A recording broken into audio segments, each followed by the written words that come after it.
Hello, everybody. Welcome to Podcastrophe, episode 11.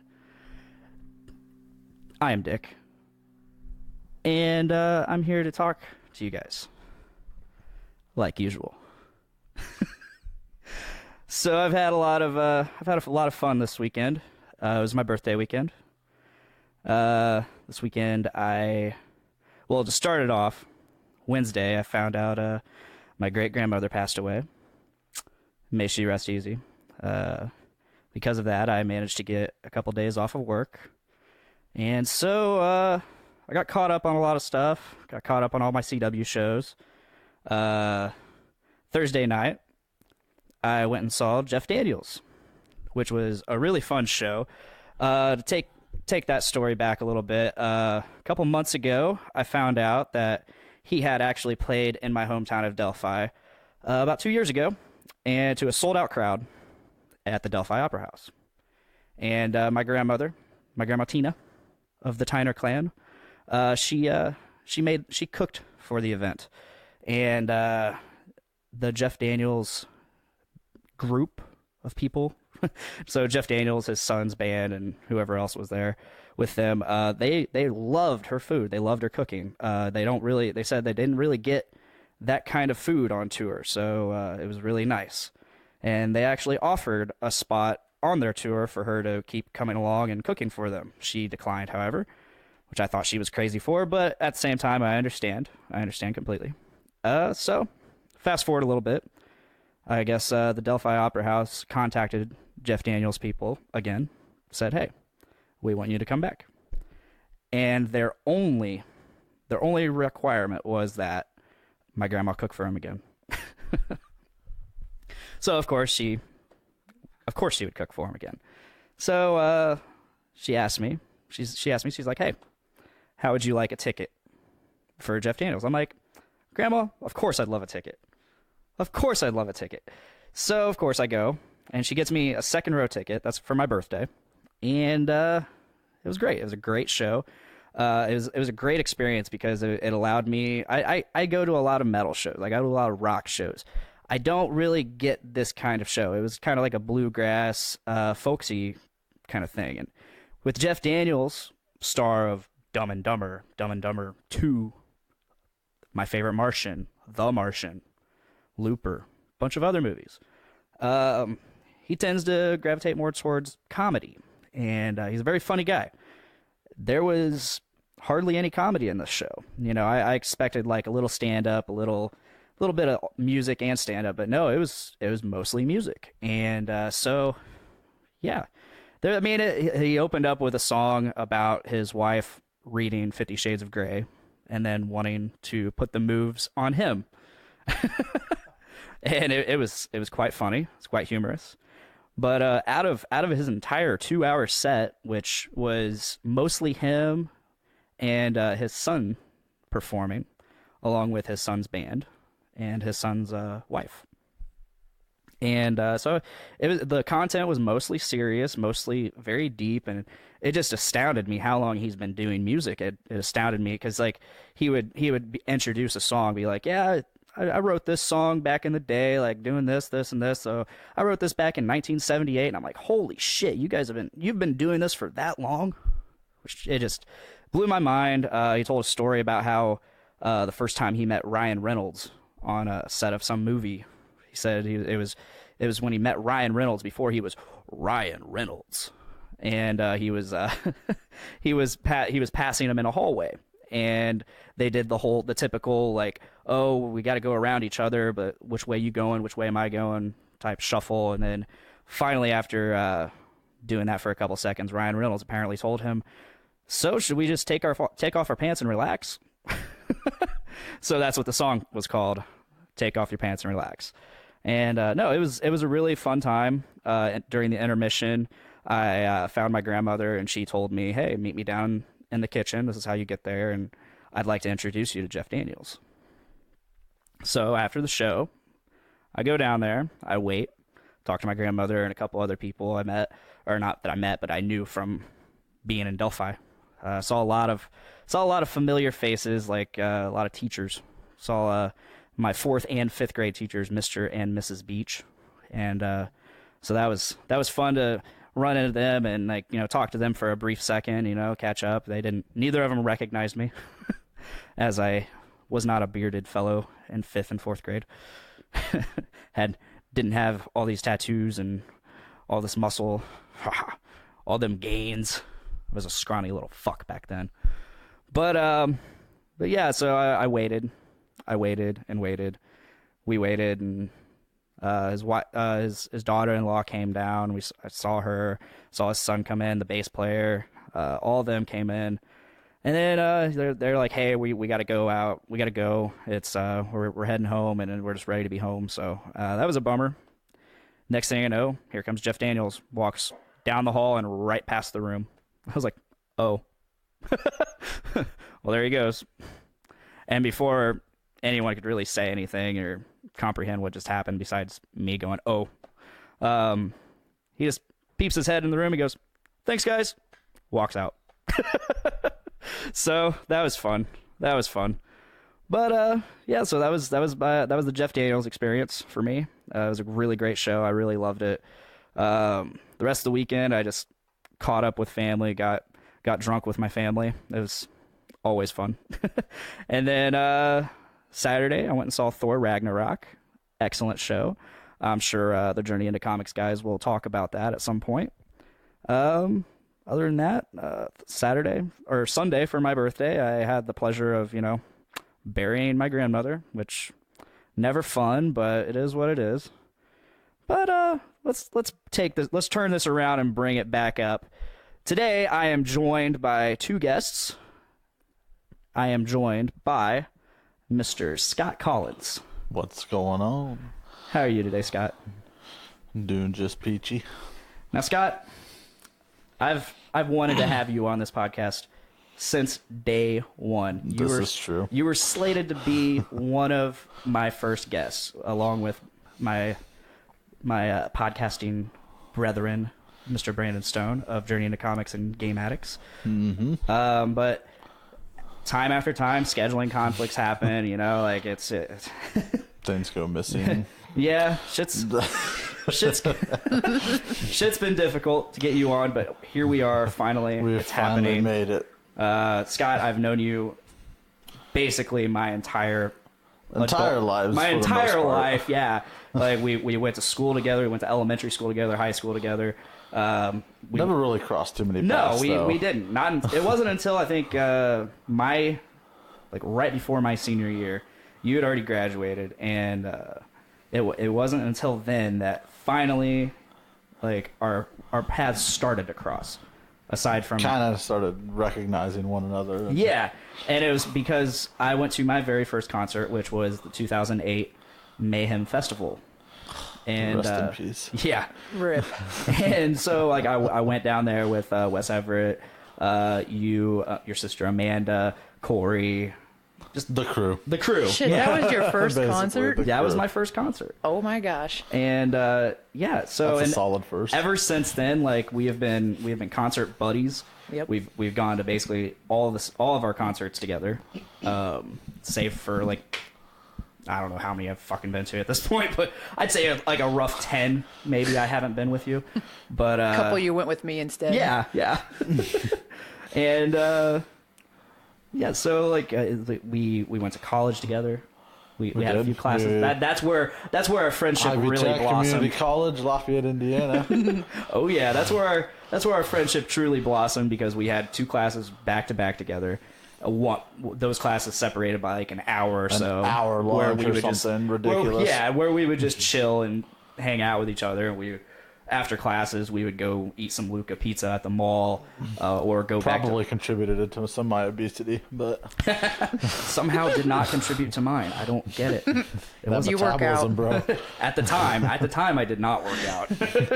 It was just straight. At that time, it was just. The crazy thing was, I still worked at Monocle's too, so I was eating pizza. It was a straight carbohydrate diet. Oh yeah, but it was just good genes and super amazing metabolism at the time. Yeah, at the time we were not blessed with such metabolism. No. I mean, my metabolism is all right. But we would play Guitar Hero together. We would jam on guitars together. You were a very big part of my journey into guitars. I think we both influenced each other in one way or another. I mean, honestly. despite never really taking it anywhere and never getting never really amounting to anything other than pseudo palm shredding muting masters. Palm muting masters, yes. So like we've shared so many good times together. We were roommates for a good 4 years. No, it wasn't 4 years. It was 3 years. Sorry, I just noticed the mail truck delivering mail at 6:10 at night. Oh, jeez. Pure darkness. I wonder if it's because I didn't have mail when I left, so I wonder if it's there too. Snapchat's down. The rest of the world goes You didn't with get it. caught up with right? daylight savings time yet. Oh, true. Fucking Indiana, man. Oh. Yeah, we were roommates for 3 years. So from 2000. It was probably 2010? 2011. 2011 to approximately 2013, 2014-ish. 2014, yeah. So... Started off in the old 823 at Pheasant Run. Uh-huh. Moving over to 1905 and Pheasant Run Drive. where we had a lot of fun times there. A lot of fun, mixed emotions. Yes. Some we're not going to get into PTSD. Oh, yes. Roommates, man. Roommates. But lots of times, lots of good times. You introduced me to one of my favorite bands of all time, which is Parkway Drive. I think that's what we did in general, though. I feel like I introduced Parkway Drive to you actually in Ivy Tech. Yeah, you did. I was like, because I remember we were old, because that's what we would do in our break. It was we would sit there on the just seats or whatever they had there on the second level of Ivy Tech in the main lobby. Yeah. And we would just literally sit there on our laptops and just go through YouTube or whatever and just browse through music. And I just happened across Parkway Drive, and I was like, oh my God. Well, yeah, I remember like you introduced them to me while we were riding along in the Monty. Oh yeah, the old Monty, the old good old Monte Carlo that you used to have. Rest in peace, that one. You were jamming it. I would love to have that car back right about now. I told you not to get rid of it. Fucking 20,000 miles, not a damn issue. Yep. You had what's the name of the album? You had the Killing with a Smile album in your car, and you were jamming that, and I heard one of two songs, and it could be either or. It was either Pandora or Romance is Dead by Parkway Drive, and I think it was either either anything in Pandora or the end of Romance is Dead with that slamming riff, and I was hooked, but not hooked enough to where you refuted them initially. Yeah, you're like, oh yeah, these guys are pretty solid. Like I can see myself getting into them, and you kind of put it on the back burner for a little bit, and I continued to like push. I'm like, you seriously need to keep listening to this band. Like you need to do this. It wasn't until like well into maybe it was about around 2010 I found Deep Blue, their third album, and I got really into that album, very much into it. And then at some point in 2012 I'm still into them. I'm still very into them, and then they came out with Atlas. Yeah. And that's when I was like, fuck yeah. Well, no, at that point I was already like, fuck yeah, but that Atlas really changed. Atlas really changed the game for me. Finally, you're just like, And then shortly after that, I got into Horizons, their second album. Went a little backwards because I fell in love with the song Carrion. That was my first vocal cover that I did, and I was obsessed with that song for the longest time. Very much so. Yeah, so that's really all I got for you, Scott. It's quite the colorful history. Well, honestly, that's a good. That's all I got. That's to say a good about background. That's all I have to say about you. You're done with this podcast today. I appreciate this. Is what I've been waiting so long to be a part of. Yeah. Was my 15 minutes of fame. Honestly, it's at about the 15-minute mark. Boom. Nailed it. I'm kidding. We are going to talk much more. We got more. But before we do that, I have to introduce your sister, Miss Amanda Collins. What's up, guys? How are you doing today? We're doing okay. Yeah? Yep. Yeah. Glad to be here. Now, Amanda, you've been along with me for my concert journey as well. A lot of my metal journey. We went to the first Mayhem Festival together, a couple Mayhems together. About that, I would love to share the story of that first Mayhem that we all went together. We had, the convoy of 4 cars in that convoy? 3 or 4 of us, yeah. And I'm driving, Bobby's friends were driving in a car, and then she had a car, and then there was you and Wes Everett in the truck, that tan truck. And I had known you because you're my brother's friend. I don't think you guys had been roommates at that point yet. No, I was still in high school. Yeah, and so I was aware of your presence, and I knew Wes, and I was like, oh, cool, they're going to go with us. That's awesome. And so we go to this show, and it's a blast.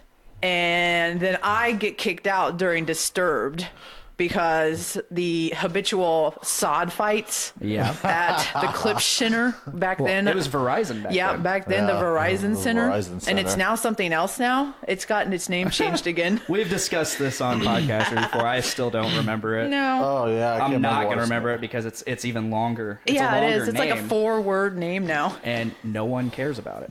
Yeah, no, everybody still refers to it as the Verizon Center or the Clip Center. Yeah. I feel like... I like Clips. It's always going to be Clip. So yeah, we're at this concert, and I get kicked out for participating in the habitual sod fight. I had a piece of grass that had been ripped up from the lawn land on me or near me, and so I picked it up and continued to chuck it into the crowd. And then the ogre, as we deemed him, shows up. I haven't seen him in forever. Me neither. Maybe he moved on. He's probably head of security now or something. But he shows up and puts his arm on the small of my back, and just starts to escort me out. And I am so naive and innocent at that point in time that I'm just going with it. I don't know what's going on. I leave all of my stuff next to you guys, including phone and wallet and all that jazz. And I get escorted over to the side of the venue where someone proceeds to start taking my name and information. And again, me being the naive person, I'm giving them my legit information, not realizing that they could potentially give me a fine or something for destruction of the property, when I think it was the owner came out and was just like, how are these people participating in the sod fight or whatever? And someone was talking, and he just started yelling, get them all out, get them all out. And so the woman that was writing my information down, she stopped midway through my last name. She just shuffled me along, and we got thrown into a golf cart and escorted outside the gates. And so I spent the remainder of Disturbed set and Slipknot set crying next to my car and wondering what the fuck just happened. Was that not also the Mayhem that Dragon Force was on? That was. Yep. You guys ran in. Because I remember you were by the gate. Yeah, I eventually, they told me not to leave my car, but eventually I decided to become I think that was maybe the start of my rebellion of sticking it to the man. Because I decided to go back to the gate, and there was this little woman up at the gate. And I said that I had left because the smoke had got to my asthma and triggered me. And so I wanted to go back in now to catch the end of the show. And I almost got back in. You could see the hesitation in her eyes. And then she was like, no, I'm not going to let you back in. So I just waited next to the gate until you guys came out. Well, Corey and I came out to you just because at that current moment in time as well, we had just literally chased down Herman Lee from Dragon Force. And I was reminding you guys to get the guitar signed, our guitar plate from Guitar Hero. Because we all remember Guitar Hero 3, I believe it was, or whatever, that had the Gibson Les Paul guitars that had the removable plates on them. Yep. And we took that to get signed by Black Tide initially, which we succeeded in that. But then you got kicked out, and then Corey and I, at that time, did not really care about Slipknot. I remember we were very much not Slipknot fans whatsoever, and we were just simply over in the food court just eating pizza. A very expensive pizza, mind you. Yes. And we're just proceeding to eat our food, and I happened to look over and saw Herman Lee and Sam from Dragon Force, the two guitarists, just kind of just meandering by with 4 women, mind you, arm in arm, and both of their arms. And I simply just slapped Corey, as he's like eating his pizza, and I'm like, holy shit, that's Herman Lee. And he like looks over and he like fucking just drops his pizza, and it's like, holy shit, that's Herman Lee. And we're just like, what are we doing? So we proceeded to throw our pizza away, $7 a slice, mind you, and go chase down Herman Lee, which was awkward because that was also the first time that I was groped by a man. Wasn't it Sam? Yeah, Sam the guitarist was very much intoxicated and decided to grope my right boob, and he called you a hefty lad, didn't he? He called me a big boy. Oh, Called me a big boy because I yelled at him to turn around. They turned around. We ended up talking and everything like that. Yeah, I just kind of like, I looked at Corey and I'm like, what am I supposed to say? And he's like, hell if I know. If you know Corey, he's not the person to make a scene.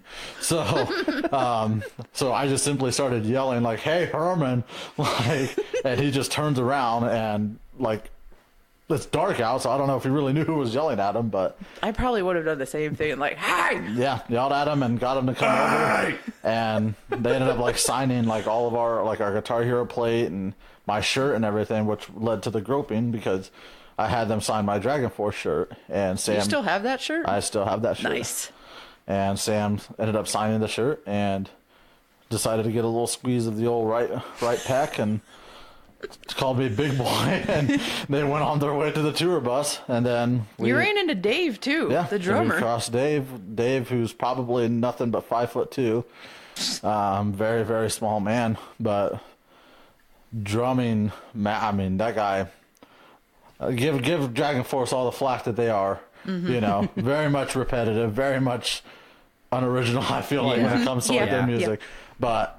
You know, we talk about like Dave Lombardo from Slayer, you know, and like his repetitive, you know, drum beats and everything, but like that man's got the endurance of, I mean, you know. We've got great videos of you pseudo drumming to Slayer. Yeah. that's Dave McIntosh. Yep. And so got his signature too, but then we met you at the gate because we saw you at the gate and we were like, oh my God, look. Yeah, you're telling me about all these great times you've had. Yeah, I'm like, no. I just met Herman Lee, Sam, and Dave McIntosh, and you're bawling your eyes out because you had just got kicked out for literally throwing a 10-ounce piece of sod. So yep. I guess I earned my medal wings that day. Like getting kicked out of a Slipknot show. Let's fast forward a little bit to after the show. Yes, it gets better, guys. I don't know about that. We all what did we do? Okay, so Wes and I we take off and we go get some Wendy's. And our crew got split up. Yeah. And so we got Wendy's. I think we got Wendy's. I can't remember what we did. I think we were talking about getting Wendy's. And then Bobby got lost. Well, Wes and I, we somehow... Damn it, Bobby. We somehow passed you guys as you were getting pulled over. Yeah. What had happened with that? And then Wes and I, we just proceeded to... Circle. This is my perspective. Okay, we'll get to you guys in a second. So we circled around and we probably passed you guys like 8 times. That sounds right. Would not be surprised. And Wes is probably like, I bet this cop's like, why does this car keep circling? Like, what? Am I about to get the asses are next? Are we about to get mowed down over here or some shit? But okay, so proceed. Let's hear this. We got split up. And I was trying to keep all of the cars together because this was back when we didn't have GPS on our phone. Yeah. And we only knew the one person was the lead. They had the maps. They knew how to get there and they led. And then everyone else followed. And so we got split. And so I went through the stoplight really slow. It was changing to red. And so I got through it, but you guys got left behind at the light. Yeah, I think so. And so I slowed down and pulled over to the side of the road, and then the cop just like pulled up right behind me. I don't even know where the cop came from, and he flipped on his lights, and I was like, what did I do? And he comes over, and it became clear to me after we went on our way what he was doing is that he was profiling and trying to catch someone who had been in underage drinking at the concert that had just been let out, because he proceeds to ask if we've been drinking. And at that time, none of us had even tried alcohol at that point. So I was thinking, very much straight edge. You were like pulling over the wrong car. Like I was 17, you were 18. Gary was the only one that was 18, I think, at that time. Yeah, because you, Gary, and Corey are all the same age, if I remember right. And it was us 4 in the car. I was the baby of that car. Yep. He proceeded to breathalyze Corey. Because you and Corey in the front. Well, when we passed by, he was doing a field sobriety test on Corey. Poor Corey. Once again, if you knew Corey, he was probably shitting his pants at that time. But yeah, so I just remember you and Wes driving around in the truck. I just remember all like the 20 minutes or so. We were just like kidding about it like for a while, and then I remember I had like something in between my legs. Your Mountain Dew. Yeah, I had my Mountain Dew or something like that, like in between my legs, and you like signed the flashlight. Because I had my Saturn at that point, and it was just really tiny. He was, like, signing like the like shining the flashlight like into the back seat, like at Gary and I, and he like saw the thing in between my legs, and he's like, "What do you got there?" And you know, obviously at the time, like joking around, I was like, "I'm a dick," but but I obviously wasn't going to pull that out, and I was like, "It's just showed him. It's Mountain Dew. There's no vodka in it either." I think we all got breathalyzed, if I remember correctly. No, it's just Corey. It was just yeah, because we were laughing because Corey's like, "Oh, it's just out of everybody in the fucking car, I'm the one who gets stuck with it." Blew a 0.0. Yep, and we were on our way. And the cop's like, well, shit, this backfired. And then they told me that my license plate light was out, so we Don't proceeded that one bit. to go home. I can't remember. Okay, so we finally met up in a parking lot. We were still in our cars talking to each other. I was trying to find Bobby, and I can't remember if Wes and I had already gotten food or what. We probably might have while we were pulled over. Because I remember I had a Baconator that night, and then Wes said something to Corey. Corey was in the passenger seat, and Corey always got front passenger seat. Yep. And Wes says, "Yeah, you look like you like bacon." So keep in mind, this is nearly 10 years ago. Everything was this is 9 years ago. Memory's a little fuzzy in some places, but he said that to Corey. Corey then threw a monster can at Wes's truck, and I remember that. Wes gets okay. Let's describe Wes at the time. At the time, Wes was a very large man. Yeah. My age. He was my age. He graduated 2009 wrestled with me. and played football. He is a Delphi championship wrestler. Yeah. I don't think he played football. No, I'm pretty sure he played football. Maybe at one point. Maybe in middle school. But, I mean, he was very much so into wrestling. Yeah, he was mostly wrestling. Like a very well built man. Very tall, very well built, very into black metal, death metal. Still is. All of that shit. Heavy as shit. He's the guy that introduced me to a lot of stuff. And he is the only person to this day that I've seen take down the ogre. He took down the ogre. He took down the ogre in a pit. Oh, I wish I could have seen that. Beeline for him. The ogre was I think he used someone else as a weapon. he used an equally large person as a throwing device. He threw this other person into the ogre and toppled the ogre. Justice was served that day. The ogre is maybe the ogre's taller than Wes, that's for sure. Maybe equal size, but taller. Just hear the sound of it. But yeah, and Wes goes, "Hey, that's my dad's truck!" And Corey's like, "Oh shit!" Instantly retreats. Yeah, and Wes, of course, was not serious whatsoever. He's the giantest teddy bear. Despite listening to all this fucking church burning music and shit. Yeah, that's how it usually goes. Yeah. Mm-hmm. Sounds similar to me, except the church burning. So that was Mayhem. Yes, that was our first Mayhem festival. Oh, Missed good those times. shows. Good times. We have another show coming up this Sunday. Yes, we do. In the wake of an album dropping. Woo! Yes. Trivium just released The Sin and the Sentence, the follow-up to Silence in the Snow. Another solid album. And yes, a solid album, a very different album. From Silence in the Snow was the first record to feature only clean vocals. Yep. Yet still remain just as fucking heavy. Yep. The music, lack of Draymond, though, was kind of disappointing. Oh, I fucking hate Vengeance Falls.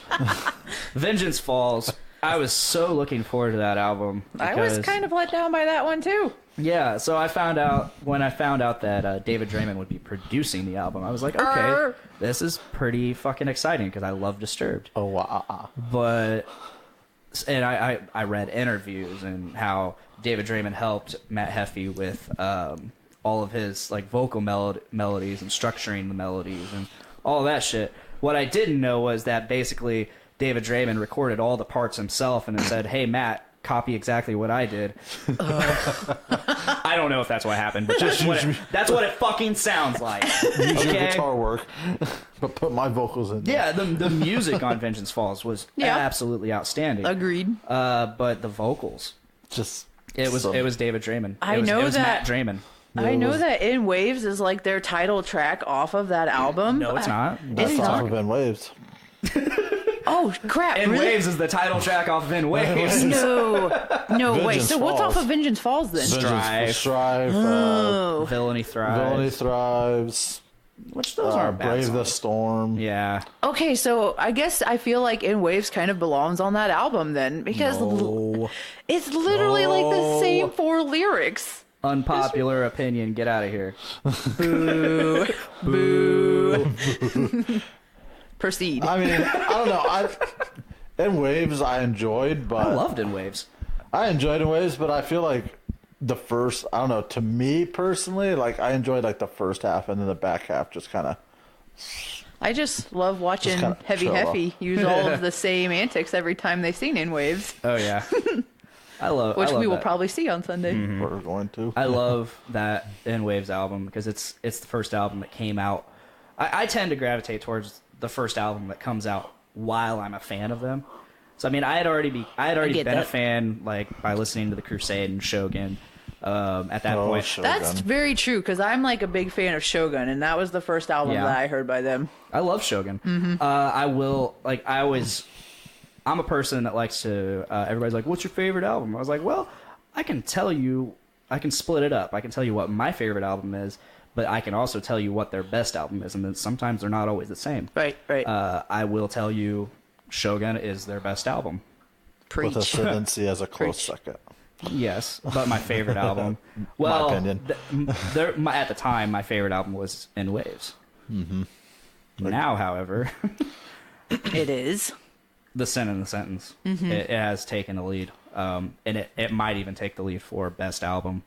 I'm feeling very similar. I mean, I told Amanda, like, I'm like, you need to like give this out. Like, you know what Scott did to you with Parkway Drive? It's what he's doing with me in Trivium and it's in the sentence right now. Yeah, like I feel that's what I did with you in Trivium in general too. Yeah, no, I was going to bring that up. Like he introduced Parkway Drive to you, like he introduced Trivium to me. So I've always associated we'd be them. like driving to like, or riding with mom and dad to lunch and. Or going out somewhere, and we would always have our MP3 players. We didn't have iPods back then because we were very much against Apple at that time. All right, Daniel. Now we have iPhones and iPads. And then now it's pretty iMacs strictly. I mean, Amanda's not so much. I mean, she has an iPod, but I have my original iPod still. Thank you. And we would always listen to our music, and I would just remember we'd always have our headbuds in, and we'd be like, dude, listen to this. You know, we'd like pass it and just share it along. And that is the fiasco that I'm in right now because I still have my original iPod. It no longer syncs new music. And so the last album that I have by like any band is like 2 albums ago. And I'm really struggling with this because I don't want to buy CDs. I still just can't bring myself to do that. That's not such a bad thing. What? They came out with a new song recently. Trouble or whatever. I don't really pay too much attention to Five Finger Death Punch anymore. I don't either. It just came up on my feed. I've yet to listen to American it. Capitalist, I just pretty much just Wrong Side of Heaven, part 1. I'll give it part 1. Mm-hmm. Part 2 on me. Part 2 was okay. It had some songs that I loved, and the rest was eh. However, Got Your Six. Moving forward to Got Your Six, that album was horrendous. Would you compare it to American Capitalist? Yes, because I hated American Capitalist after a time. Fair. But would you compare it to Temper? Oh, God. Oh, no. As like we don't speak of that album. We don't speak of that. She's right. But I'm just saying, like, because, like, you know, we had, like, Bullet and we were... sirens went from the wall. Riot! Me and Nick Maxon made fun of that album so much. Made fun of that song so much. Along with Tears Don't Fall Part 2. What the fuck, Bullet? I'm so glad they came out of that and released Venom, because Venom is amazing. They're recording a new album starting this month. Awesome. Hopefully they stay in the right direction. Yeah, you guys know which way you need to go. Positive feedback they need, and they're like, all right, this is the sound that we need to just keep. There we go. Yeah. But I think with Five Finger Death Punch, which I'm very over that band. Me too. Yep. And I don't know if it's just because I've become jaded on them in general. Like I'm the same way with Disturbed at this moment. Until they release a new CD, of course, then I'll be obsessed with them. Immortalized was okay. I liked it a lot. I liked it better than Asylum. But I'd put them on like a level like similar plane for me. Well, it just sounded so different from the rest of their work. Yeah. Which is crazy. I know. For Disturbed. For them to ever sound anything different. For me, that's a feat. It was the best album since Indestructible, which Indestructible is probably my favorite. Oh. No, Indestructible is probably their best. Indestructible is their best, while so Believe is my favorite. Yeah, that's a good one. And this, I am saying all of this, completely excluding The Sickness. It's on its own level.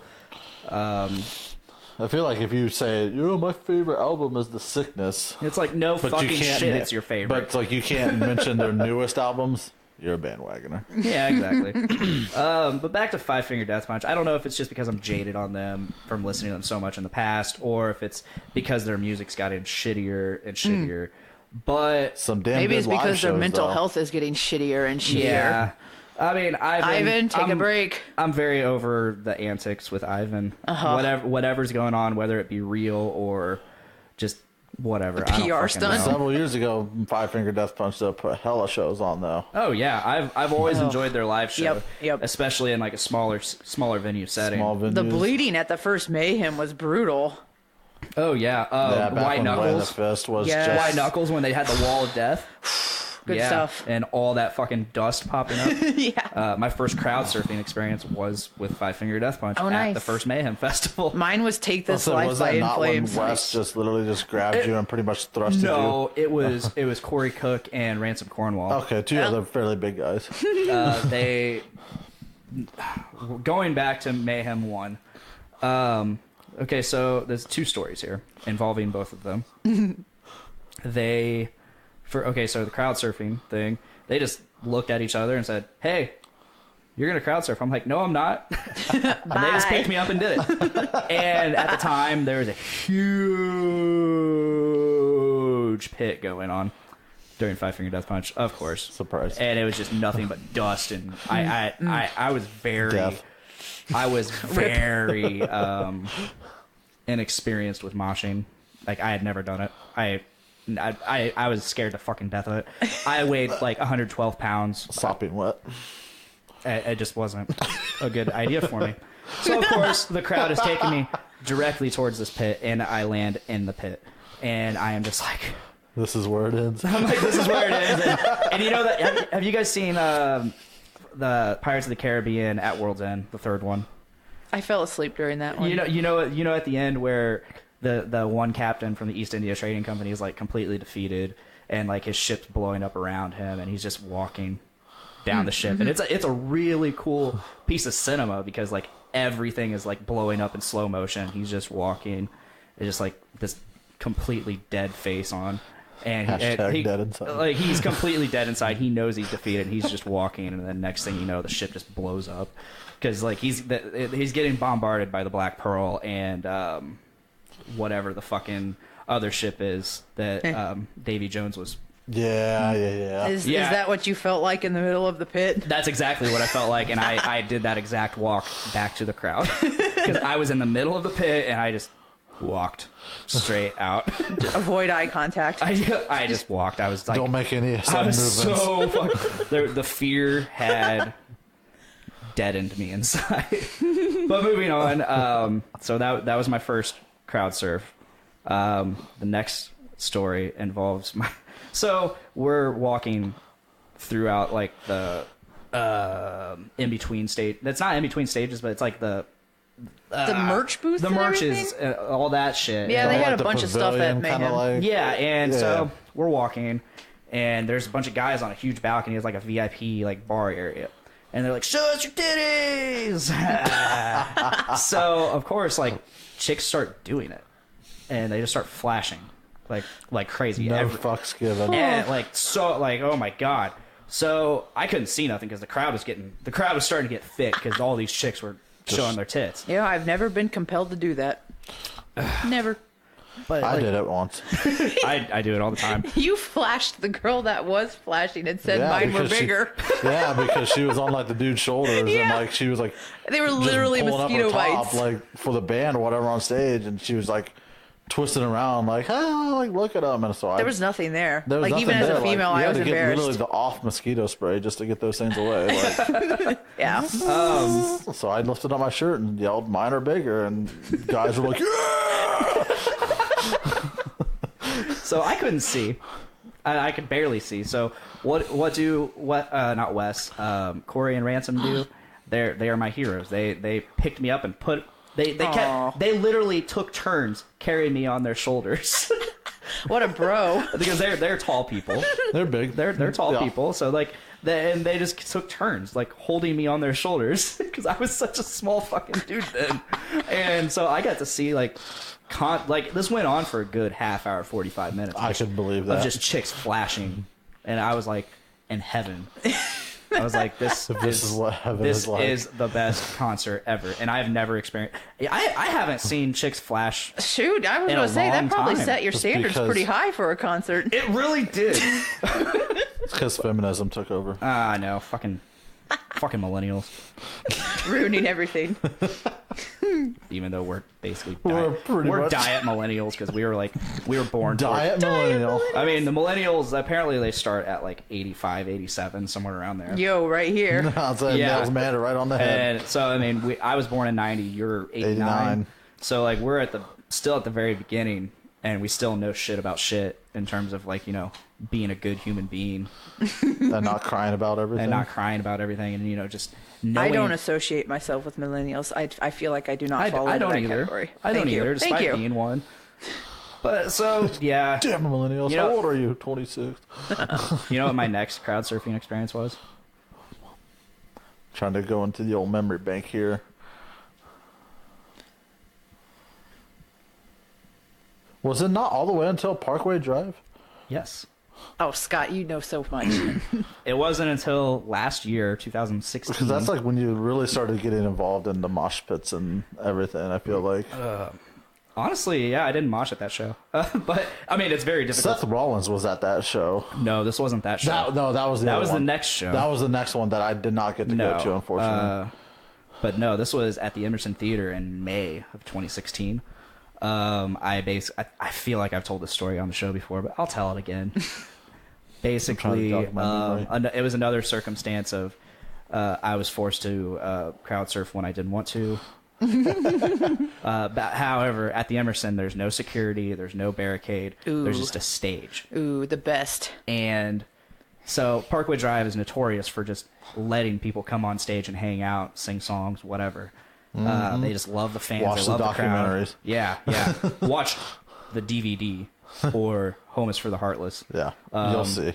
great fucking band documentaries. Just watch them. I can't recommend them more.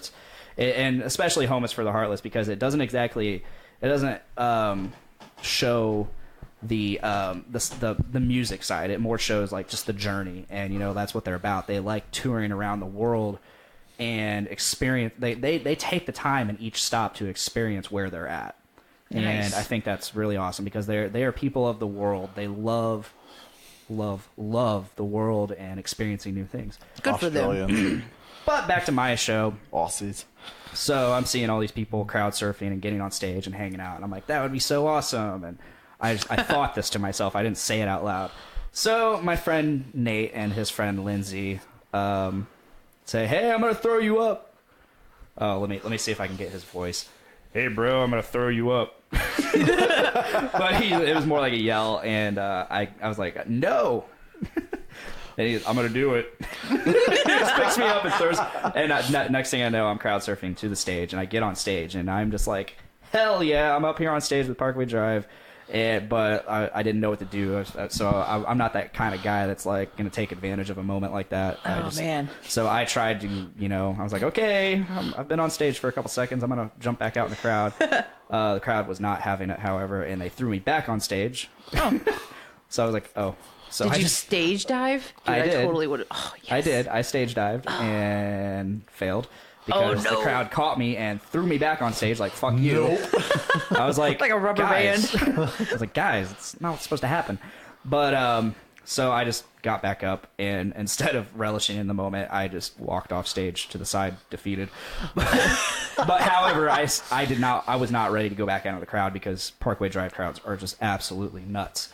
Everybody's moving, everybody's moshing, jumping, running around. Best experiences you could have. And so I stayed on the side of the stage, and I was taking pictures, I was taking video, and it was great. It was great. Great. Yeah, and then that next Parkway Drive show, like I mentioned, that we did not realize, but the one in Chicago. Seth Rollins was there. Dang. WWE superstar. It's like Seth me seeing Rollins. Bam Margera at the Avenged Sevenfold. He was up in the VIP suite. Nice. And the crowd started chanting, "Bam, bam, bam, bam!" And so he took off his shoe, licked the bottom of it, and he like vomited almost, and then threw the shoe out in the crowd. So that was Bam's antics. Wouldn't be surprised to see Bam just jump from the balcony. That's what we were expecting, I think. Not like Bring Me the Horizon's lead singer when I saw them at Warped Tour. The same Warped Tour I saw Katy Perry at. Bring Me the Horizon was on the next stage over, and the little dude climbed up to the top of the amps. Like, just so high up, and just jumped off the amps onto the crowd. Katy Perry was at Warped Tour? I saw Katy Perry before she was cool. Before she was Katy Perry? Uh-huh. Back when she would like... What? Did you know she's on a POD song? What? Yeah. I wonder if she's saying that one.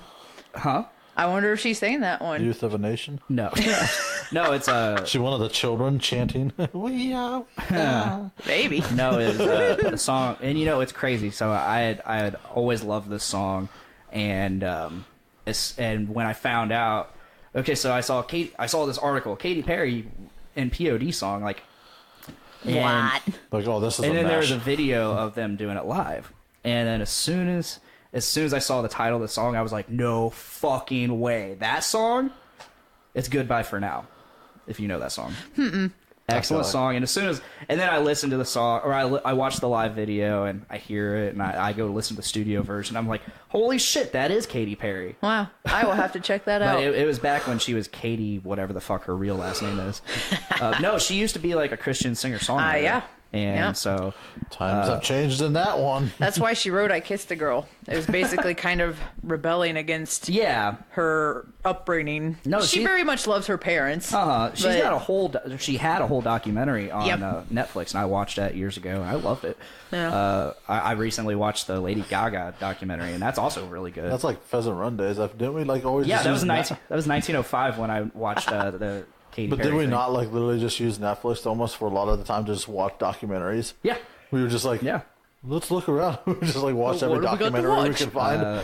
The most recent documentary, there's 2 documentaries involving music that I really want to check out.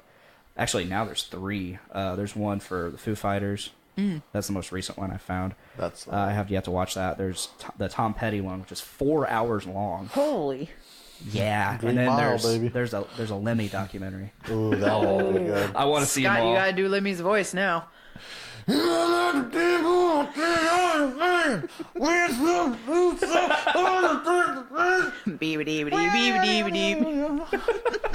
Fucking last documentary I watched, I think, was Parkway Drives. Oh my god, which one? Home is for the Heartless or the DVD? Home for the Heartless. Okay. I think mine although was I did watch some Avenged. WWE documentaries for some. I was like watching like Mick Foley's and. Well, because you got Foley's Matt's subscription to the WWE network. No, Matt canceled his subscription. Oh. My last documentary, I really think, was the Avenged one, where they're like chasing the ducks around and everything. He's not afraid at all. He's not afraid at all. Fucking duck. Oh my god. The Rev. The quote that that always gets brought up at some point while we're all hanging out. is the Corey Taylor from, I can't remember which one. It was either from Disaster Pieces or Inside the Nine. I think it might have been Disaster. He's looking at like a mold of his face or his head that has like his mask on it and all that, and it's like, Jesus fucking Christ, look at the size of that fucking neck! Because Corey Taylor has like an immensely large neck. Gives the old corpse grinder. Jesus fucking Christ! Yeah, corpse grinder, pencil neck Fisher. Jesus fucking Gives Christ. him a run for his money on his neck. Yeah. Oh, man, that was a huge tangent. We were talking about Trivium, then Five Finger Death Punch, and that all got crazy. Well, that's just how many stories that we have. Oh yeah, going definitely. to concerts together. That's not even. That's the tip of the iceberg. Going back before we get to Trivium, going back to what I was saying about Five Finger Death Punch. Yeah, I'm pretty jaded on them, but like I've read a lot of shit about how like their struggle with their now former label, and it kind of, things start kind of making sense as I feel like maybe they were just producing music just to produce it and putting no real thought into it, just to get off of that label, just to fulfill their required album quota. And because Got Your Six, which their label was trying to sue them for that. They were trying to sue them because they thought they weren't producing quality Merca, like up to snuff albums just to get off the label. And so Five Finger Death Punch won their lawsuit. Yay. And to get off the label, they are now putting out a greatest hits album. Greatest hits album. So cool. we get a rehash of Five Finger Death Punch songs. Hopefully good ones and nothing off Got Your Six. But there will be. I know there will be. There was like a couple songs that weren't too bad on that album. Well, hopefully they pick those then. I liked, what was it, Jekyll and Hyde? I don't even think I listened to that album. That was the first song. Like, it grew on me eventually, and I was like, okay, this is neat. This is neat. Neat. It's not my favorite, obviously, but no, it grew on me eventually. But overall, the album just did not. I remember Dad always giving us so much grief about listening to Five Finger Death Punch because he's like, "Are you listening to the lyrics?" Grief for everything because he also banned System of a Down. Mesmerized from being played in our house because he heard violent pornography played. I remember that. But it's a violent pornography. Choking chicks and sodomy. Yep. Which is where I got my nickname from for a while. Scottomized. Scottomized. This podcast is getting scottomized. Love it. Love it. Yeah, no, you hear the lyrics, and I was just playing them on the old computer up there, and he kind of just stormed up and was just like, what the hell are you listening to? He did the same thing to me for Five Finger. I think it was The Bleeding, I think. Is that when Ivan talks about father and mother? No, that's Remember Everything. Yeah, no, but that album definitely wasn't out. It was definitely War is the Answer. It might have been White Knuckles. I'm Taking Back Control. Yeah. I don't know. It's probably anything that involved swearing. If you heard a swear word in any kind of song, he was instantly about to ban that album from being played in the house.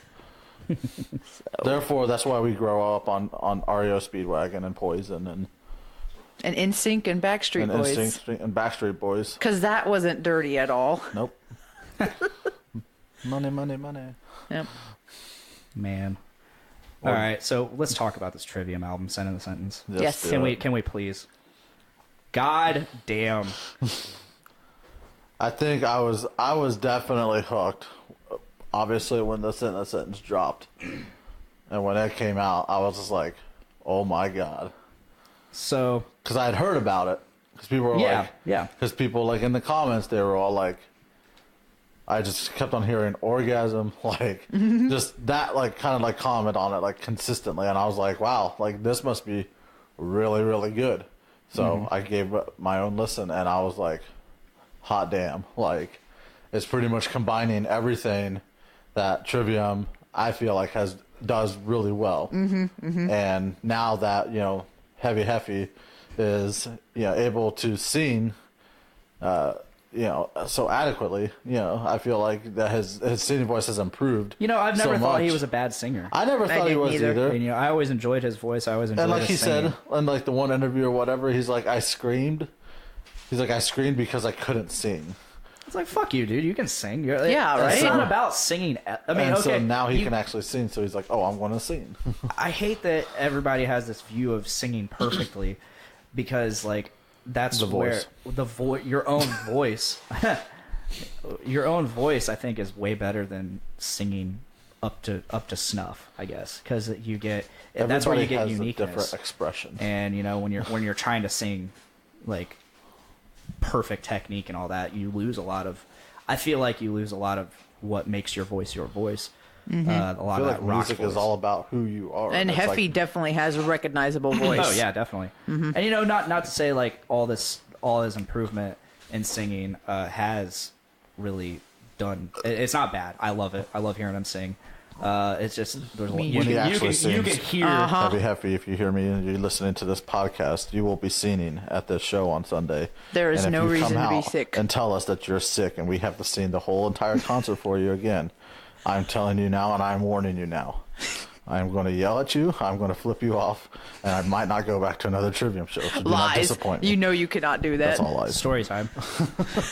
So last February we saw Trivium. Fort Wayne. In Fort the Rusty Wayne Spur. at the Rusty Spur. Rusty Spur. Lots of echoes going on right now. So who opened up? Do you remember who opened up for that show? Some local band, if I remember correctly. Yeah, I think so. I'm pretty sure the whole lineup was almost local bands except for for Trivium. Didn't we get there like later-ish because of that? Yeah. I think we tried to. So 2 or 3 shows, about 15, 20 minutes before Trivium comes out, here comes Matt Heffy. Woo! And everybody's cheering him. He's like, "Hey guys, I went to the doctor last night for a vote for an emergency, and I've been told that I cannot sing tonight.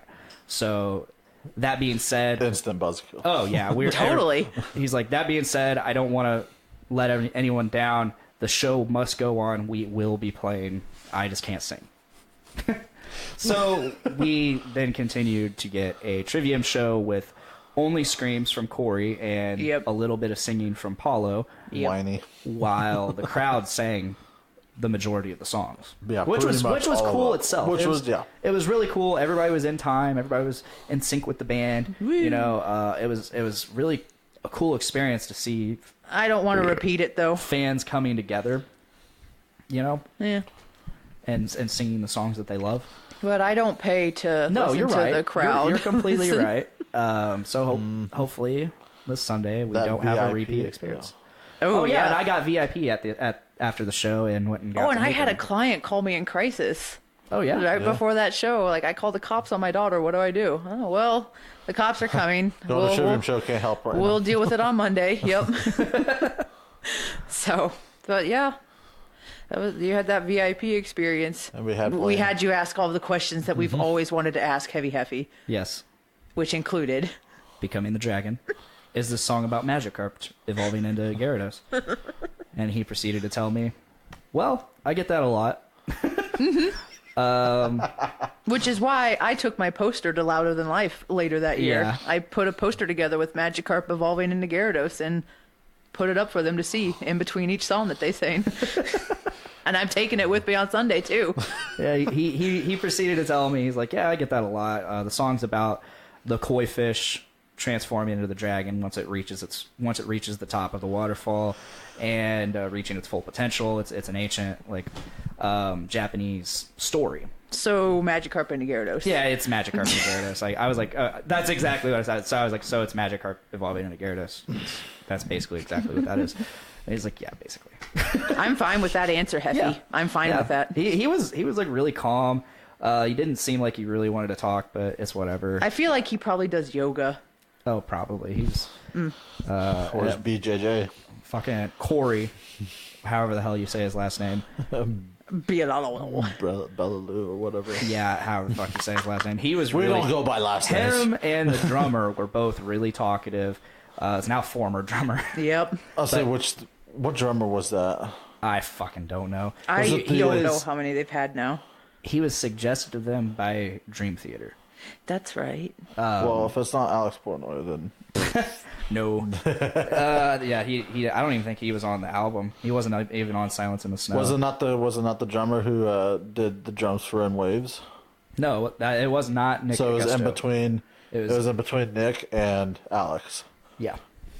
I don't remember That him poor either. soul. Nobody remembers him.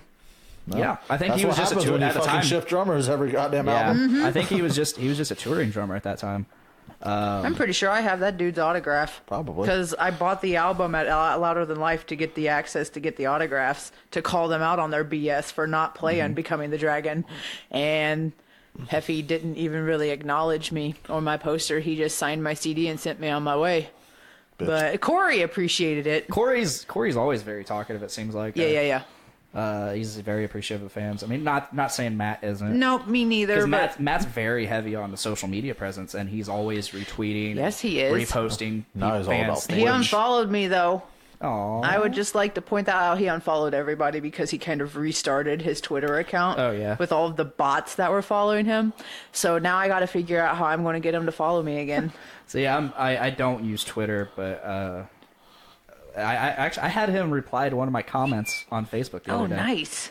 Yes, you sent me that. You sent me that on Screenshot. Screenshot. But yeah, he was talking about some article claimed that he was like loaded, and he's like, "This is what happens when people don't do their research and post fake news, alternative Trump. facts." Is that when you commented and said that his royalty was like 81 cents or something? Yeah, because back when In Waves came out, shortly after he posted a picture of the first royalty check, and it was like 98 cents, and I was like, "That's crazy. That's fucking crazy." Yeah. But he went on to someone else replied and said, "I'm pretty sure that was just from Spotify," which makes sense, and which he replied to that person within my comment saying it wasn't Spotify. It was just a small check from a small scale of time after the album dropped. So he's like, so it just didn't.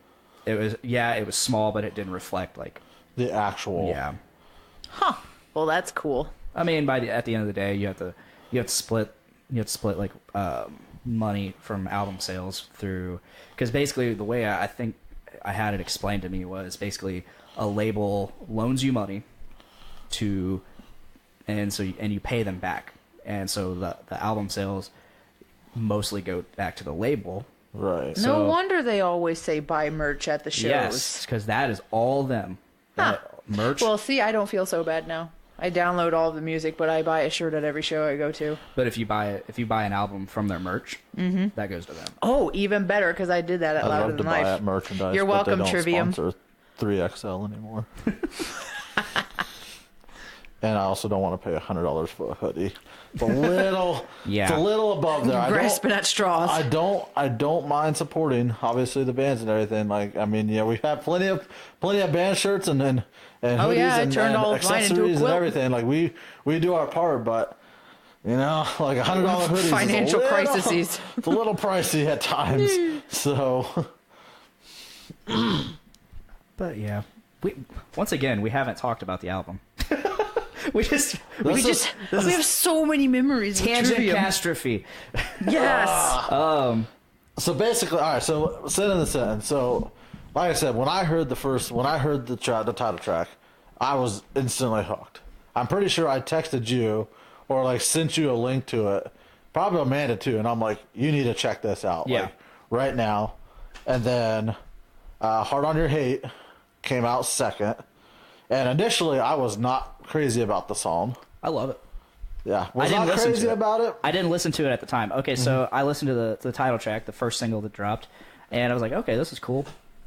I can definitely hear what they were talking about in terms of what they were wanting to do with that. Because I read some interviews on what they were wanting to do with this album, what it sounds like, and all that. And then I heard that, and I was like, okay, I can hear that. I can hear where they're coming from there. And then they released another single, and I didn't listen to those. I wanted to go in blind. I wanted to go in fresh. Yeah, because I remember I told you about the last single that dropped, Through the Fire. Yeah, which And if there is a least favorite song on the album, that's probably it. and the worst part about it is like it's still a decent Yeah, song. exactly. I like by least favorite. I mean, it's just whatever to me. It's not that it's a bad song. It's not that I don't like the song. It's just I like It's others an way album more. that's loaded with very, very good songs. Oh, And yeah. it just happens to be on the bottom end. I would have to say my favorite song is Endless Night. Is that what it's called? Yeah, Endless it's Endless Night. I really like the Revanchist or whatever, how you pronounce that. Not that literate, but I really, really enjoy that song. Beyond Oblivion. Oh, yeah. Beyond Oblivion, Otherworld. Like, took me a little while too, but like that riff though, like when like right before like I believe it's the solos. It's like in the break in between the singing. You know what's crazy is like for right now, like I haven't really put too much focus onto the music. I'm almost solely focused on Heffy's vocals and lyrics. The vocals and lyrics, which is typically what I tend to do. But like I've really enjoyed all of that, and maybe eventually I'll start paying attention to what's going on in the background. I mean, like, obviously I hear it, but and you being a vocalist, so that's obviously very much understated. Where I typically focus on the vocals, lyrics, and guitar.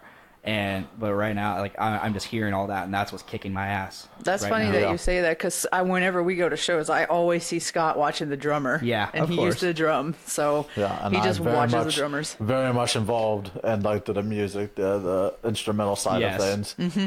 Always listen to that stuff. Like, I don't know where I would fall. I mean, I was in band, but I wasn't like a high school band here. So I go for all aspects, I suppose. Mm-hmm. And when we say drummer, like, by no means do I have any professional experience, but I am a very, very solid rock band drummer. Oh, yes. Oh, yes. I can throw it down if needed. Yeah, even with the pro kit. Oh, yeah. Give me that double bass. Yeah, I would say my favorite songs are probably the title track, Endless Night, Otherworld, Betrayer. Oh, my God. Sever the Hand. Sever the Hand is pretty fucking heavy. Yeah. Like, The Heart from Your Hate, right? Or Yeah, Hate from that's Your a Heart. Heart from Your Hate. Like, I love this entire goddamn album. Woo! Heart on Your Hate really grew on me a lot. That one, but I think probably my favorite song would probably have to still be Sin and Sentence. Yeah. It's That's the one I've listened to the most so far. the chorus is just so goddamn catchy, and it takes you back to Ascendancy. Yes. Like, I feel like they've mixed every album. Oh yeah, all into this. There's one. a little bit of everything. I hear Crusade. I hear a little Shogun. I hear like some in Waves. I kind of obviously the Silence Snow with the vocals. Yeah. Yeah. Like, I feel like they literally mixed everything all into one, and I think that's why I love it. Oh man, yeah. This Good job, Trivium. 5 out of 5. 5 out of You 7. nailed Five out of it. 7. 5 out of 7. Perfect album. Do approve. Honestly, like I cannot say a bad thing about this album. Except that it didn't come out sooner. Yeah. Except that. But you can't we had rush that- perfection. Except that we had Vengeance Falls before this. Yeah. I kind of like we've talked about Vengeance Falls. I enjoy Vengeance Falls. Is it not the best album? No, of course not. I enjoy like select songs. But on yeah, that. like Strife. I mean, Strife I think is a very good song. Villainy Thrives, is a pretty decent song. Mm-hmm.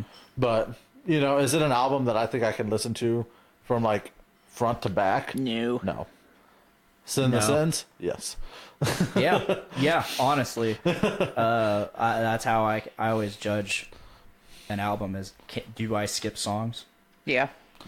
Speaking of like that front to back, I made a status about Blaine to you about this Double Driver, Last Kind Words. Like, Oh yeah, we were listening to that on the way to Columbus we the other went to day. Columbus this past Tuesday Because we for, passed the Jeep that had we the had a Jeep that just magically appeared in front of us. That on the tire cover it said, Not All Who Wander "Not all Are who Lost." wander who are lost." I remember I got that snap. And I looked at Amanda and I was like, "We Do need it. to fucking play Double Driver right now." And then it was just like flashbacks of And then we awesomeness the listened whole to time. from the album front to back, and both were just like, I mean, Damn. I hadn't listened to that album in ages, Yeah. and every song that came on, I was like, "Oh my god, this song is awesome!" I still like, remember the lyrics. I still remember the beats. I still remember Now that seeing I'm them in thinking about Illinois. it. Like, Now that I'm thinking about it, my journey into metal vocals started at your house.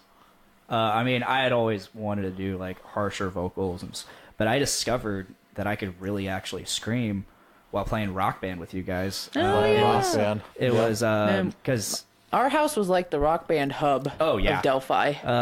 But I remember 3 songs where I learned that I could do this. The first one, "Are You Dead Yet" by Children of Bodom. Ooh. Solid. Second one, speaking of The Last Kind Words by Devil Driver, "Clouds Over California." Great song. And then, of course, Five Finger Death Punch, "Burn It Down."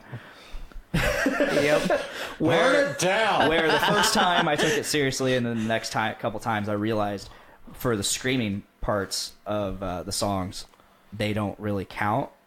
They don't get scored or anything. They're just there. They're basically taking a spoken word. There's no insane. There's no pitch level. Do whatever you want to do. Yeah, just do it however you want. So like, freestyle. Of course, like I was just like, fuck it. I'm a I burn it down. I can't remember the rest of the lyrics, but that's it. That's pretty much burn it down. But then there's the so haunted. everybody knows I burn it down. It's not. And then we started singing like that at Five Finger shows. Oh yeah, of course. But yeah, that Rock was. Band introduced us to the haunted. Oh yeah, the haunted. DOA. I remember the first time I sang that song. The first time I ever heard that song, you just picked it, and I was like, oh fuck, I don't know this. Blade will enjoy this song. I was like, I don't know this fucking song, so I was just trying to sing it. We did enjoy it. Oh yeah, now I fucking love that song. I love that band, which has former members of At the Gate, not former members, but members of At the Gates. Which was another song. Yeah. That track that we enjoyed very Slaughter of much. the Soul. Oh yeah. Whatever. Yeah. Yep. Slaughter of the Soul.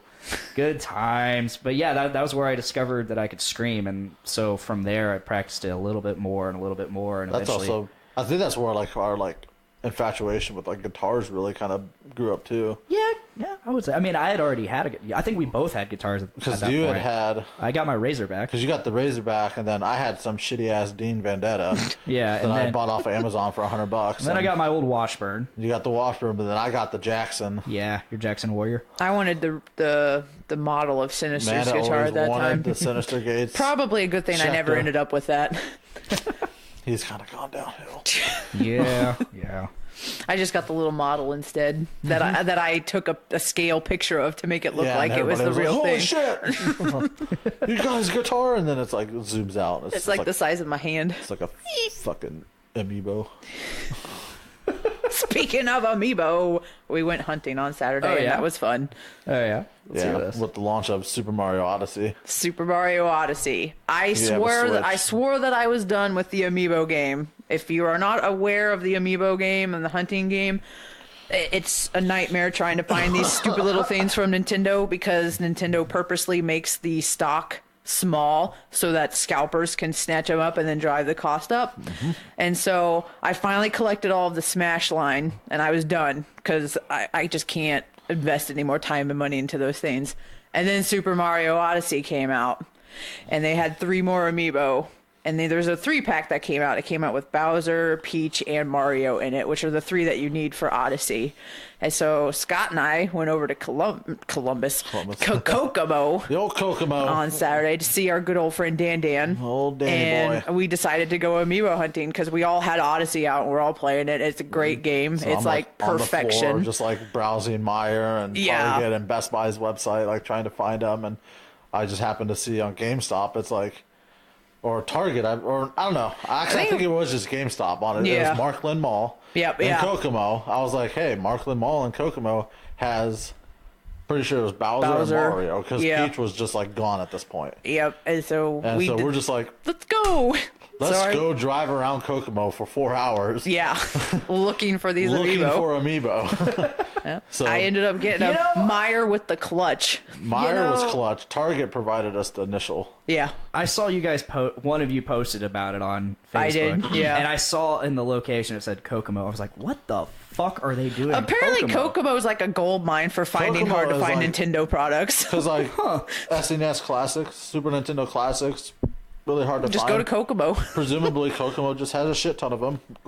They had a whole stack of Switches in Best Buy. Yeah, they've got like 45 switches, and everybody around here cannot find one for the life of them. Uh-huh. Braden Stone, if you are listening, go to Kokomo for your finds.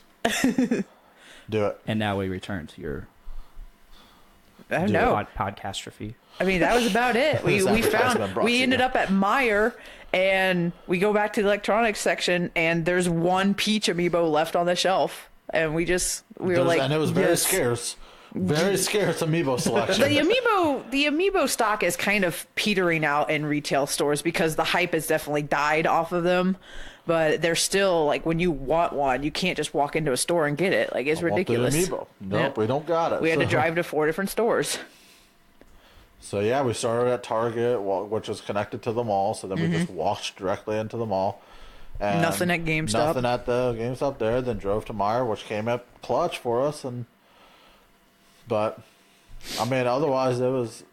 Initially, we were a little worried. Thought we were going to the elusive Peach. The old Peach. She was quite the find, but I mean, Target. I said provided the first two right off the get go. Provided some good buys in terms of Halloween clearance. That was solid. Hell yeah! Got more decorations for that. Sure did for like Wound $3. Up with another fantastic game for us to play on our party nights.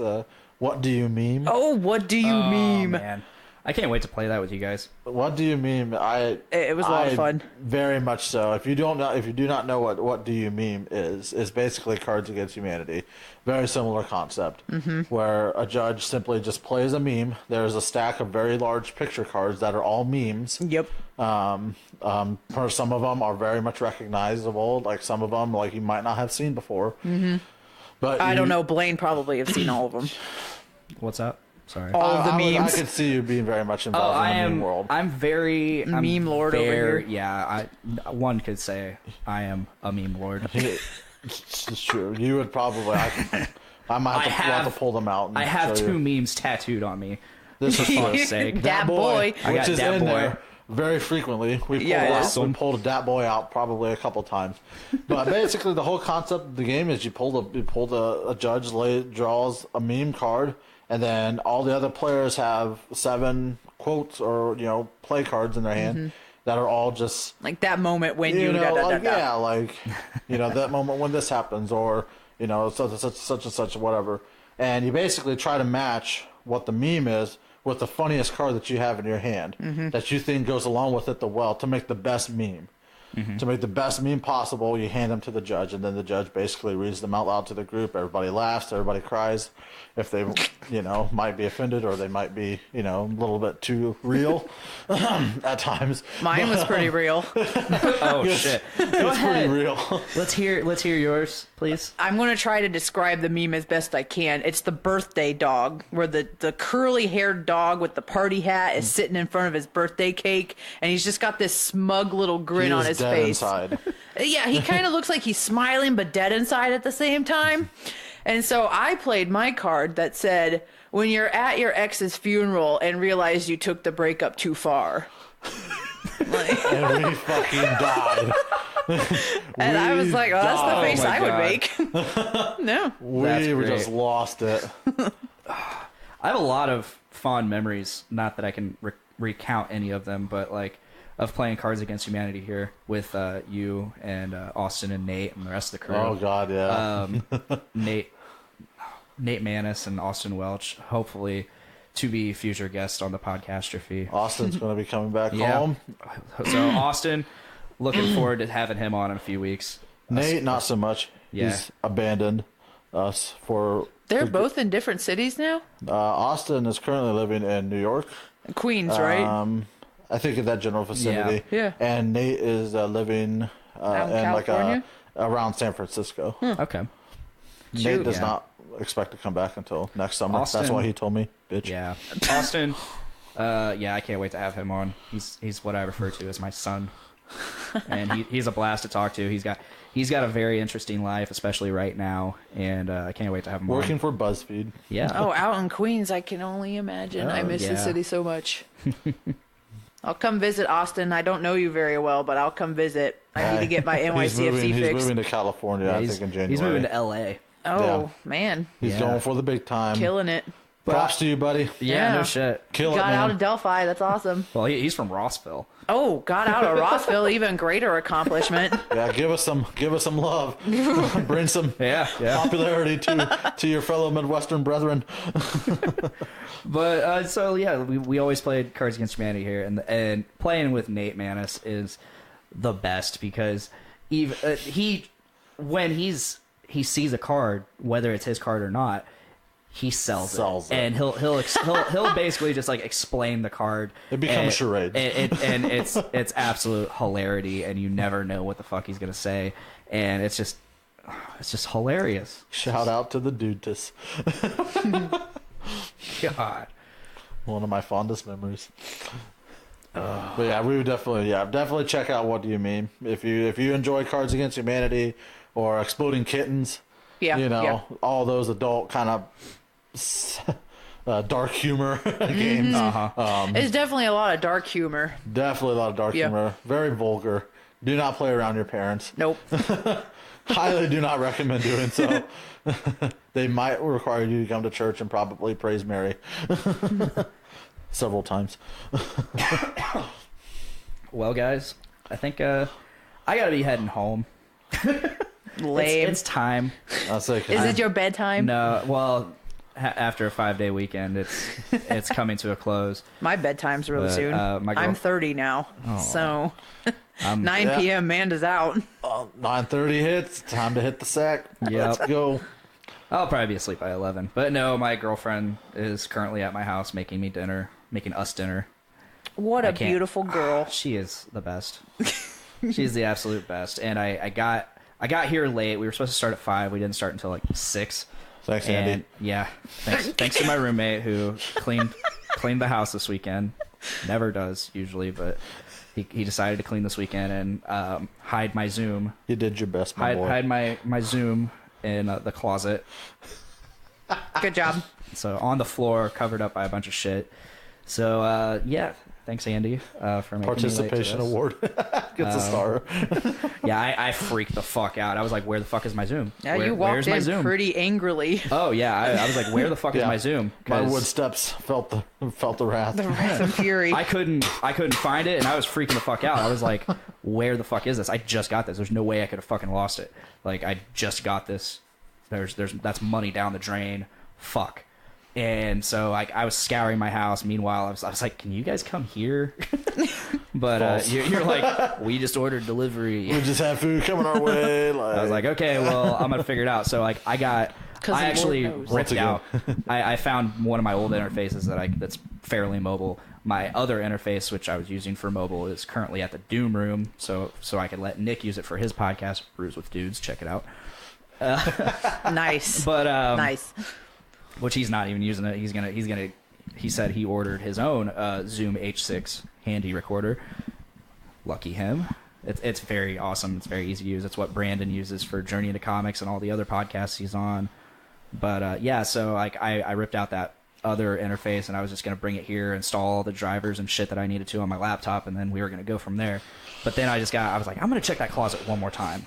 And sure enough, it was there. Ta-da! So, like, I checked my car, checked all over the house, everywhere that I possibly could, and I couldn't find it, and it was just in the closet. Well, I'm glad you found it. Yeah. So, I'd like to thank you guys so much for joining me. No problem. Thanks for letting us on. Mm-hmm. I know, like you said, it's been a time coming. Yeah. Maybe it'll be easier from this point on. Yeah. I mean, hopefully this is like it's always. Part of me wondered if like. You would just be like, I can't do it today because you're like afraid to be on it or something. But because sometimes people are like that, but once they get a taste of it, they're like, okay, that wasn't that bad, and that was actually a lot of fun. No, it's just conversation. Yeah, exactly, exactly. No, and you guys did so well today. I thank you for being phenomenal guest. You're welcome. You know me, I'm open. I'm just hell yeah. I'm just a fun guy to be around. Once again, thank you guys. We'll all be together on Sunday. Oh, yeah. Go on the Trivium. Let's do it, boys. Put them horns up. Thank you guys once again for being on. That being said, you can check out, if you're not already subscribed, please subscribe to Journey into Comics on Stitcher Radio, Podbean, Google Play, iTunes. You can check us out on Facebook at the Journey into Comics or Facebook.com/Journey into Comics, JourneyIntoComics.com. If you want, we have a Patreon where you can throw $1 to get early access, or throw us $3 and you get early access and bonus content. And who doesn't love bonus content? Yeah, right. It's just $3 for that. If not, just one, and then you get access to every episode as soon as they're ready. So it's very worth it if you're very into us. You can support us, help us grow. It's great. If not, oh well, you still get all of this for free on all the other stuff, just in a different time frame. But so yeah, if you subscribe to Journey into Comics, you get the Journey into Comics podcast. You get Journey into Wrestling, Foodies Watching Movies, The Poor Report, Brews with Dudes, our new podcast. You get the Butt Stuff podcast. You get my podcast, Podcastrophe. So, and if I'm missing anything, I'm sorry. But you can find human. me. You could, yeah, I'm only human. You can find me on Facebook.com/Podcastrophe. You can find me on Instagram at Podcastrophe Podcast.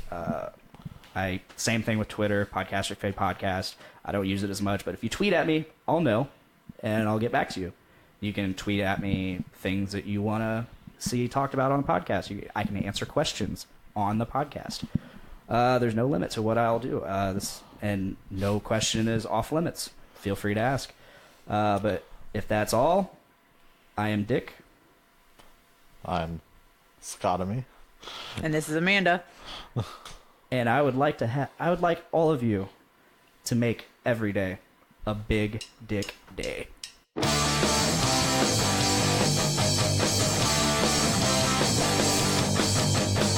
Woke up this morning with my dick in my hand.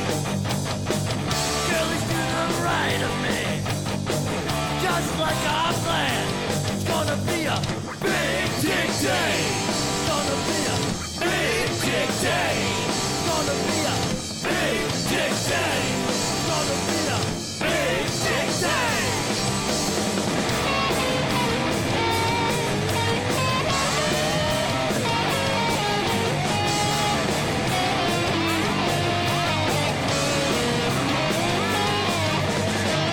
Big dick day. It's gonna be a big dick day. It's gonna be a big